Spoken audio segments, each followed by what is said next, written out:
अगर किसी आत्मा को हमारी दुनिया में आना होता है तो वो एक इंसानी शरीर को अपना शिकार बनाती है। और इन डॉल्स, इन गुड़ियाओं की बनावट भी इंसानों जैसी है। तो क्या एक आत्मा इन्हें भी पोजेस कर सकती है?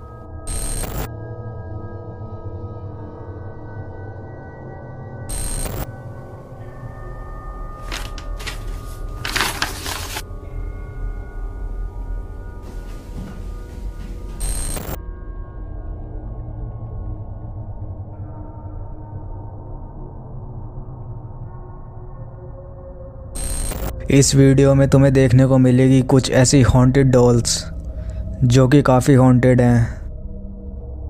Number 1, Robert the haunted doll. West Florida में एक फैमिली रहा करती थी। उस फैमिली में रॉबर्ट नाम के सबसे छोटे बच्चे को गिफ्ट में एक डॉल मिलती है। वो डॉल उसे उसी के घर में काम करने वाली मेड ने दी थी। टाइम बीतने के बाद रॉबर्ट के पेरेंट्स उस मेड को घर का काम करने से मना कर देते हैं, क्योंकि रॉबर्ट के पेरेंट्स को पता चल चुका था कि उनके घर की मेड ब्लैक मैजिक करती है। अब रॉबर्ट और वो डॉल आपस में इतने कनेक्ट हो चुके थे कि रॉबर्ट जहाँ भी जाता था उस डॉल को साथ लेकर जाता था। वो अपना खाना भी उस डॉल के साथ बैठकर खाता था। अब रॉबर्ट के पेरेंट्स को बहुत बार रॉबर्ट के रूम में उसका सामान इधर उधर बिखरा हुआ मिलता था, तो रॉबर्ट बताता था कि ये सब मैंने नहीं, इस डॉल ने करा है। उसके मम्मी पापा इस बात को मजाक समझकर इग्नोर कर देते थे। कुछ टाइम बाद रॉबर्ट के पेरेंट्स को रॉबर्ट के रूम से आवाज़ आती है, तो पता चलता है कि रॉबर्ट अकेले में उस डॉल से बात कर रहा था और वो डॉल एक अजीब सी आवाज़ में उसकी बातों का जवाब दे रही थी। रॉबर्ट के मरने के बाद उसकी याद में इस डॉल का नाम भी रॉबर्ट रख दिया गया और इस डॉल को एक म्यूज़ियम में डोनेट कर दिया गया। उस म्यूज़ियम का नाम है ईस्ट मोर्टेलो म्यूज़ियम। अब रॉबर्ट द डॉल ने उस म्यूज़ियम को भी हॉन्टेड बना दिया। अब मुझे रॉबर्ट द डॉल की एक वीडियो मिली है।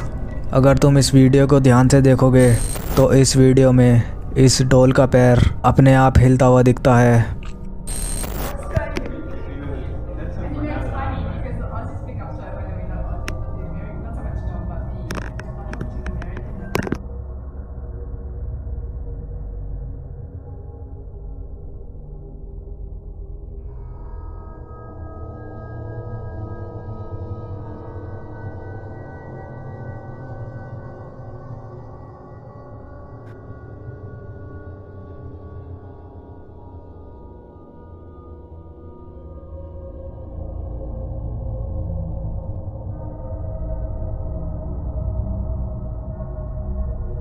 नंबर 2, ओकिकू द हॉन्टेड डॉल।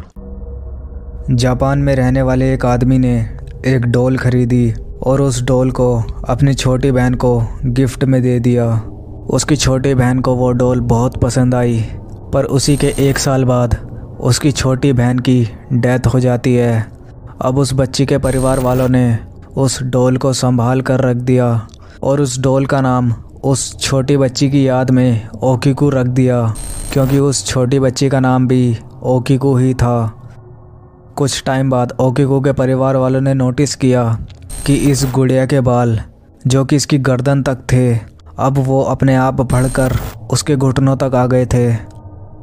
ये सब पता चलने पर पैरानॉर्मल इन्वेस्टिगेटर्स ने इस गुड़िया को एक भूतिया गुड़िया साबित कर दिया और साइंटिस्ट ने जब इसके बालों की जांच करी तो उन्होंने बताया कि इसके बाल असली इंसानों के बाल हैं। अब ओकिकू के परिवार वाले ये मानते हैं कि हमारी छोटी बहन आज भी इसमें ज़िंदा है और वो इस गुड़िया की देखभाल करते हैं। सबसे सही बात इस गुड़िया के बारे में ये है कि इस गुड़िया के हॉन्टेड होने के बाद भी इसने किसी को कोई नुकसान नहीं पहुंचाया।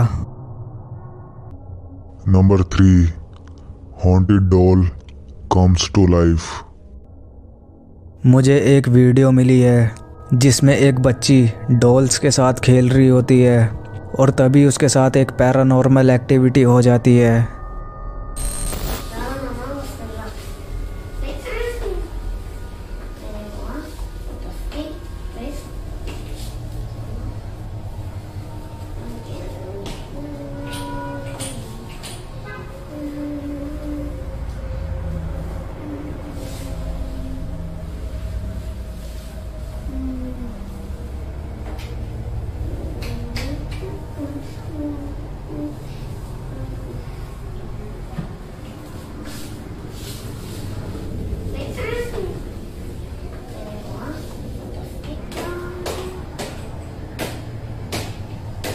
इस बच्ची को पता भी नहीं चलता कि इसके साइड में ये सब हो रहा है।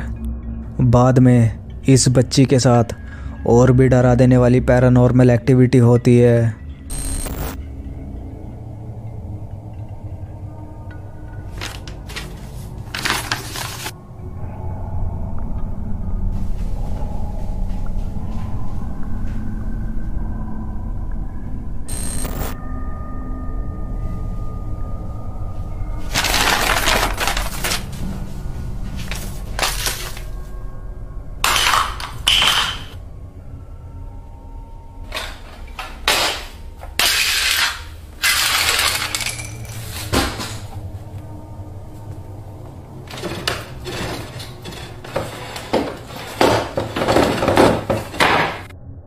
Number 4, Mandy the haunted doll. Mandy एक बहुत ही ख़तरनाक हॉन्टेड डॉल है।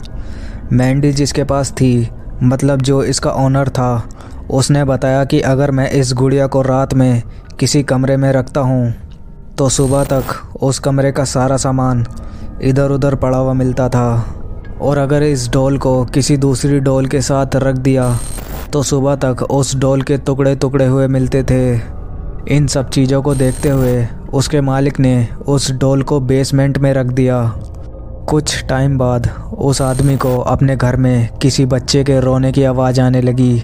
जब उसने चेक किया तो वो आवाज़ बेसमेंट से आ रही थी जहां वो डॉल रखी हुई थी। अब इतना तो पता चल चुका था कि ये डॉल एक हॉन्टेड डॉल है। फिर उसके मालिक ने उसे कोलंबिया के एक म्यूज़ियम में डोनेट कर दिया। फिर लोग मैंडी को देखने के लिए उस म्यूज़ियम में जाने लगे और उसकी फ़ोटो क्लिक करने लगे और वीडियो बनाने लगे, पर वो कभी भी फ़ोटो और वीडियो लेने में कामयाब नहीं हो पाए, क्योंकि मैंडी की फ़ोटो लेने पर लोगों के फ़ोन और कैमरा एक मिस्टीरियस तरीके से काम करना बंद कर देते हैं। अगर तुम्हें एक मिस्टीरियस मर्डर केस की स्टोरी देखनी है तो तुम इस वीडियो पर क्लिक करके देख सकते हो।